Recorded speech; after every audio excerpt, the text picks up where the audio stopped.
자, 우리가 이제 계속해서 예수님의 공생의 기간 동안 어떻게 예수님은 도대체 어디를 다니셨나? 그걸 마태복음을 통해서 예수님의 이 순례의 길을 따라가는 영적 순례를 지금 해보고 있습니다. 첫 번째는 우리가 광야의 길에 대해서 살펴봤죠. 공생애를 시작하시면서 예수님께서 광야로 들어가셔서 그곳에서 마귀에게 유혹, 시험을 받으셨죠. 자, 거기서 시험을 받으신 것의 의미는 사람이 여러 가지 떡으로만, 내가 그리고 명예로만, 권세로만 그렇게 사는 게 아니라 하나님의 기준을 회복하는 승리를 보여주셨습니다. 그러니까 아담이 졌던 승리를 예수님이 이기셨지요. 그러니까 이렇게 승리하는 거다라는 걸 보여주셨고, 그 승리하심을 가지고 그 다음 가신 곳이 갈릴리였습니다. 우리 오늘 장로님 기도에서도 쭉 다 정리를 잘 해주셨는데, 여러분들도 그렇게 한번 말씀을 정리를 해보시면 좋을 것 같습니다. 갈릴리에 가서는 갈릴리는 도피하는 길이 아니라 영적 전쟁터 한복판으로 들어가는 길이었다 설명을 드렸습니다. 그래서 거기서 눈 멀고 말 못하고 이런 귀신을 쫓아내시고 영적 전쟁에서 승리하셨지요. 그걸 통해서 하나님이 왕이심을 선포하셨습니다. 그 다음 가신 곳은 예루살렘에서 가장 먼 북쪽으로 가셔서 거기서부터 이제 예루살렘으로 가는 길을 시작하십니다. 예루살렘의 길을 간다는 건 도피하는 길이 아니라 내 몫에 십자가를 지고 가는 길이었지요. 그리고 그렇게 하면서 가신 곳이 네 번째로 변화산이었습니다. 변화산은 산 위에 올라가서 예수님께서 영광스러운 모습으로 변화됨으로 말미암아 힘을 얻는, 고통과 고난을 견딜 힘을 얻는 곳이었습니다. 그리고 예수님은 거기서 머무르지 아니고 다시 세상으로 내려가셨지요. 그리고 오늘 이르게 되는, 산을 오른 다음 오늘 이르게 되는 곳이 바로 겟셋마네의 길, 우리가 겟셋마네의 길을 한번 살펴보려고 합니다. 이 겟셋마네로 가는 길은 어떤 의미일까? 먼저 이 겟셋마네라는 곳 사진을 한번 띄워주시면, 겟셋마네는 지형이 좀 절었습니다. 이렇게 나지막한 산처럼 보이기도 하죠. 그런데 이게 실제로 가보면 거의 이게 평지인가 싶을 정도로 아주 평평합니다. 그리고 저기 교회 건물이 하나 보이는데, 저 교회 건물은 베드로 통곡교회라는 교회입니다. 이제 베드로가 저기서 통곡했다 뭐 이런 전승이 전해져서 그렇게 세워진 교회인데, 근데 저 교회 건물 한 귀퉁이에 요런 바위가 하나 있습니다. 이 바위가 뭐냐? 예수님께서 저기서 기도하셨다라고 전승이 전해지는 바위입니다. 그래서 저 밑에 보면 잘 보이실지 모르겠지만 예수님이 기도하는 모습이 조각되어 있습니다. 그래서 많은 사람들이 저기 가서 한번 엎드려 봅니다. 저도 가서 한번 엎드려 봤는데 기도하기가 썩 편하지는 않습니다. 근데 여러분, 성지 가면 저런 데가 많습니다. 뭐 예수님이 손 짚으셨다는 곳, 뭐 어떤 곳, 사실 실제인지 아닌지 아무도 모릅니다. 그걸 어떻게 알겠습니까? 근데 그렇게 그냥 전승이 전해지는 일들이 많이 있지요. 여러분, 겟셋마네라는 곳이 뭐 하는 곳이냐면, 이 겟이라는 게 히브리어로 틀이란 뜻입니다. 그리고 세마네, 이게 이제 어, 이게 기름이라는 뜻이거든요. 겟은 이제 틀, 세마네는 기름. 그러니까 기름 짜는 틀이라는 의미가 있습니다. 왜냐하면 이 겟셋마네에 올리브 나무가 많았습니다. 그래서 올리브 나무에서 올리브들을 따다가 기름 짜는 일들이 많이 있었던 곳이 이 겟셋마네라는 곳이었습니다. 올리브라는 게 지금 우리도 너무 좋아하지만 그 당시 사람들에게는 굉장히 생활 필수품이었거든요. 먹는 것도 그랬지만 의식 또는 약, 이런 의미가 다 포함된 게 이 올리브 기름이었습니다. 이 올리브를 이제 연자맷돌 같은 거에다 쫙 갈아서 처음에 으깨지요. 즙을 짜는데 그 다음엔 어떻게 하냐면 이제 그 으깨진 이 올리브들을 놓고 그 위에 아주 무거운 돌을 얹어서 그게 서서히 짓누르면서 기름이 쭉 빠져나오게 하는 그런 방식으로 기름을 짜곤 했습니다. 근데 예수님이 겟셋마네로 기도하러 가셨다라는 게 그 장소적인 의미도 이게 예수님의 기도를 굉장히 잘 상징해 준다라는 생각이 듭니다. 예수님의 기도는 마치 그런 겁니다. 무거운 돌에 짓눌리고 으깨져서 피와 땀을 다 짜내고 진액을 짜내는 듯한 그런 기도를 하셨던 곳이 겟셋마네다라고 말할 수 있습니다. 마치 연자맷돌에 갈리고 무거운 틀에 짓눌리고 그래서 올리브 기름이 쭉 짜내듯 예수님의 겟셋마네 기도는 그런 기도였다라는 거지요. 그래서 이 겟셋마네가 장소적인 의미도 예수님의 기도를 아주 잘 담고 있다라는 것을 알게 됩니다. 여러분, 우리가 겟셋마네 기도, 겟셋마네의 경험을 한다는 건 그런 겁니다.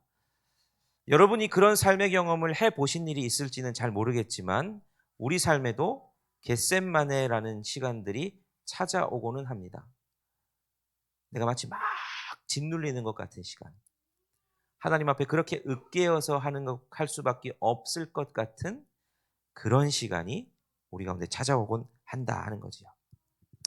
자, 그래서 오늘은 우리가 이 겟셋마네가 우리에게 어떤 의미인가, 예수님께서 이 겟셋마네의 기도를 보여주신 의미가 도대체 뭐고, 우리가 겟셋마네로 가는 길을 간다는 건, 겟셋마네의 기도를 한다는 건 어떤 의미일까 하는 것을 우리 본문 속에서 한번 찾아보려고 합니다. 자, 첫 번째로 겟셋마네의 길은 어떤 길이냐? 자신의 한계를 고백하는 길입니다.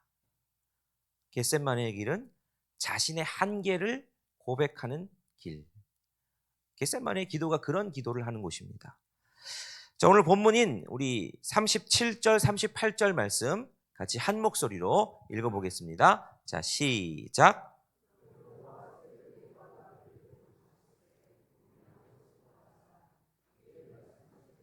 내 마음이 매우 고민하여 죽게 되었으니 너희는 여기 머물러 나와 함께 깨어 있으라 하시고. 여러분, 이 구절은 제가 개인적으로 보기에는 성경 전체를 통해서 예수님의 가장 인간적인 모습이 드러나는 장면 아닐까 싶습니다. 예수님이 정말 예수님이 이런 나약한 모습을 보인 적이 있으셨나 싶을 정도로 굉장히 인간적이고 나약한 모습이 드러나는 본문이죠. 37절에는 고민하여 슬퍼하사라고 표현하십니다. 그리고 38절 넘어가면 내가 고민하여 죽게 되었다. 이거 진짜 우리가 잘 쓰는 말이죠. 야, 이거 고민돼 죽겠다. 예수님이 정말 그런 말씀 안 하실 것 같은 분이 그런 말씀을 하십니다. 예수님의 마음을 너무너무 잘 알 수 있지요. 우리는 흔히 믿음 좋은 사람을 흔들리지 않는 사람이라고 생각합니다. 어떤 일이 와도 의연하게, 믿음 있는 사람은 뭐 흔들리냐, 의연하게 그 모든 것들을 잘 감당할 수 있는 게 믿음 좋은 사람이지 생각하고, 리더는 그렇게 흔들리거나 요동하지 않아야 된다라고 생각을 합니다. 그래서 이제 목사인 저도 그런 부담이 있죠. 뭐가 어려운 일, 뭔가 고민되는 일 앞에서 교인들 앞에서도 잘 흔들리지 않고 의연하게, 그게 믿음 좋은 척 해야 된다라는 압박감이 있는데, 근데 오늘 예수님의 모습은 우리의 그런 기대와는 조금 다릅니다. 굉장히 우리의 기대에 벗어난 모습을 보여주시지요. 예수님은 자기의 나약한 모습을 그대로 제자들에게 표현합니다. 야, 내가 너무 고민해서 죽을 것 같다. 이 표현을 예수님이 쓰십니다. 그러면서 기도하시는데 정말 땅에서 통곡하면서 기도를 하시더라 하는 거죠. 이런 모습이 과연 맞는 모습일까 하는 생각이 드는데, 여러분 잘 아시는 테레사 수녀님, 성녀, 20세기의 성녀라고 불리셨던 이 테레사 수녀님이 어려운 이웃들 돕는 사역, 여러분 그게 보통 일이겠습니까? 그냥 가서 불쌍한 사람들 한두 번 아니면 며칠 돕는 거 쉽지만, 그 사람들과 어울려 살면서 그 험한 사람들 다 관리하고 치료하고 보살피고, 여러분 이게 정말 쉬운 사역 아니거든요. 근데 그 사역을 감당해냈다는 건 이거 보통 분이 아니라는 거거든요. 그래서 많은 사람들이 그 사역하는 걸 보면서 이 테레사 수녀님에 대해서 존경했지요. 근데 이분이 돌아가시고 나서 그분이 이제 자기 영적인 지도를 해주는 신부님과 나눈 편지가 공개됐는데, 거기서 그분이 이렇게 썼습니다. 제 영혼에 너무나 짙은 어둠이 깔려 있어 아무것도 보이지 않습니다. 하나님이 저를 버리신 것 같은 끔찍한 고독과 메마름 속에 있습니다.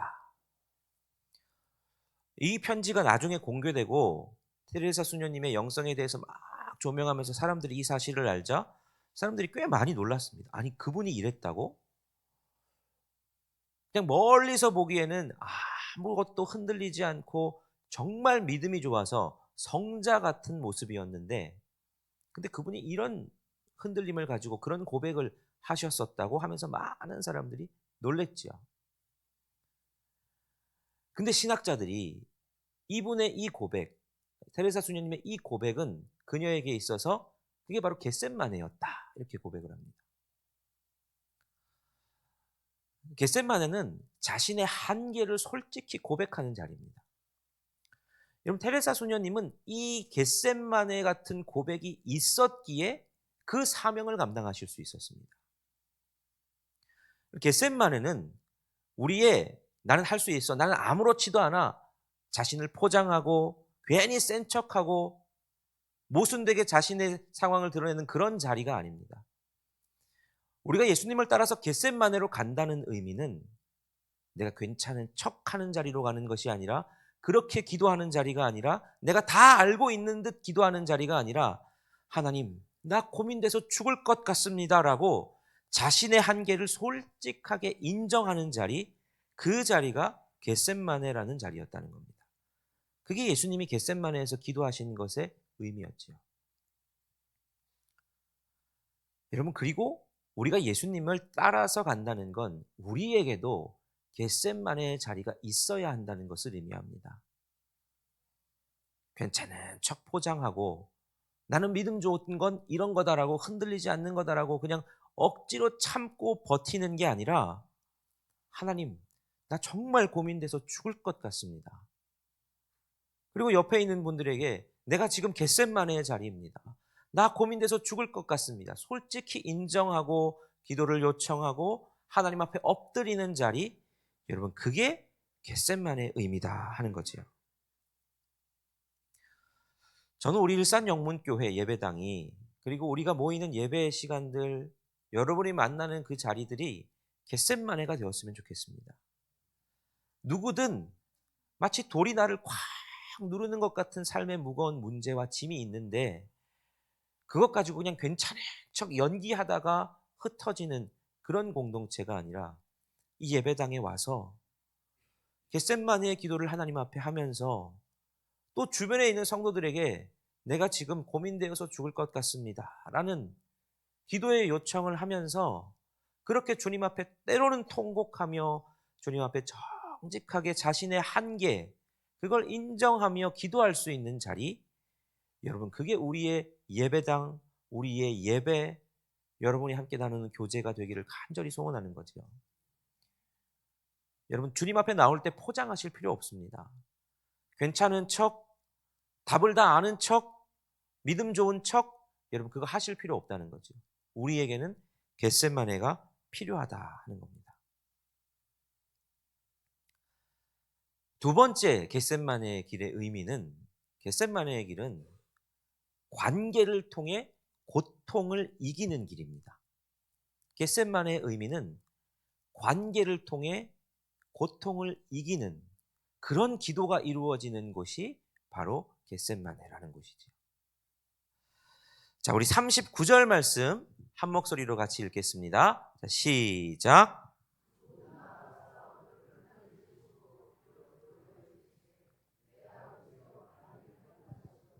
이 잔을 내게서 지나가게 하옵소서. 그러나 나의 원대로 마시옵고 아버지의 원대로 하옵소서 하시고. 예수님의 기도가 이제 굉장히 모순되지요. 예수님이 바라시는 게 있습니다. 하나님 이 잔을 내게서 지나가게 해주십시오. 요 고난, 내가 짊어져야 할 십자가, 요거 내가 안 지고 싶습니다. 근데 또 이어서 기도하시죠. 그런데 나의 원대로 마시고 아버지의 원대로 하옵소서. 여러분 우리 이 예수님의 기도는 우리에게 이런 기도하라고 주시는 강박이 아닙니다. 이 기도의 핵심은 뭐냐? 예수님이 지금 아버지와의 관계 안에서 고통을 이겨내는 기도를 하고 계시다는 겁니다.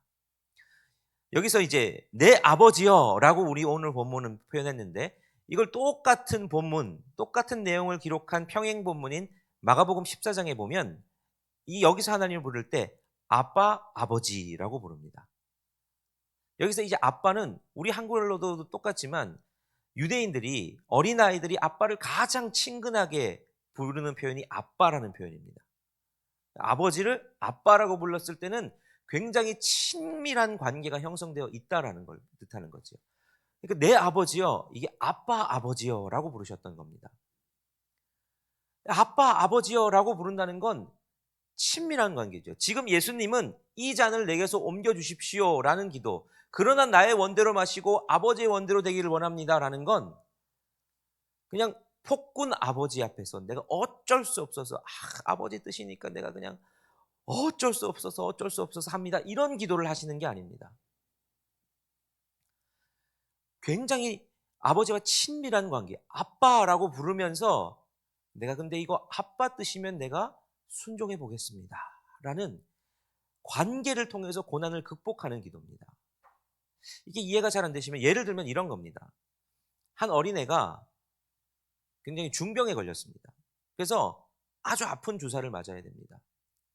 이 주사가 너무 맞기 싫어서 애가 엉엉 웁니다. 근데 이걸 맞아야지 애가 낫는데 그걸 맞기를 너무 두려워하는 거죠. 안 맞고 싶은 겁니다. 그때에 아버지가 이 아이를 뒤에서 꽉 안습니다. 꽉 안는 그 안음은, 이 아이는 어떤 겁니까? 여러분, 아버지가 뒤에서 안는다고 그 주사가 안 아파지겠습니까? 주사는 그냥 아픕니다. 맞아야 됩니다. 그런데 아버지가 이렇게 꽉 붙잡는 건 뭡니까? 이 아이가 압니다. 이거 나 지금 죽이려고, 나 아프게 하려고, 일부러 나한테 고통스럽게 하려고 안는 게 아니라 나 낫게 하려고, 나 사랑해서. 그러니까 이 아이는 아버지가 뒤에서 꽉 안아주시면 그걸 그냥 뿌리치고 거부하는 게 아니라 더 아버지를 꽉 안지요. 왜입니까? 그게 관계를 통해서 고통을 이기는 겁니다. 고통스럽기는 하지만 아버지가 나를 안아주심으로 말미암아 그 고통을 견뎌낼 수 있는 힘을 얻는 거지요. 이게 예수님의 겟세마네입니다. 겟세마네에서 짊어져야 할 십자가는 너무너무 무섭고 두렵습니다. 그리고 실제로 십자가는 너무 고통스러운 거지요. 근데 그 고통을 지기 너무너무 싫어서 내가 이 잔을 좀 옮겨주셨으면 좋겠습니다 하지만 그걸 짊어져야 할 것을 알기에 예수님은 그러나 나의 원대로 마시고 아버지의 원대로 하옵소서 라는 고백을 하시는 겁니다. 관계를 통해서 고통을 이길 힘을 얻는 거죠. 우리가 여러분 겟세마네의 기도를 할 때가 있습니다. 우리 삶에 기도하고 예배드리고 또 눈 떠도 삶의 고통은 없어지지 않습니다. 병이 치유되지도 않았고 내 삶의 문제가, 기도 제목이 완전히 해결되지도 않았습니다. 그런데도 불구하고 우리에게 겟세마네 기도를 한다는 건 뭡니까? 여전히 고통스럽고 여전히 삶의 문제도 있고 해결되지도 않았지만 그럼에도 불구하고 내가 나를 끌어안아 주신 아버지 품에 꼭 안는 겁니다. 안기는 거고 더 아버지를 꽉 붙드는 기도를 하는 게 겟세마네 기도지요. 그걸 통해서 우리는 우리 몫의 십자가, 남은 고난, 내 삶에 있는 여러 문제들, 그걸 이길 수 있는 힘을 공급받는 거죠. 그런 의미에서 우리에게는 겟세마네의 기도가 필요합니다.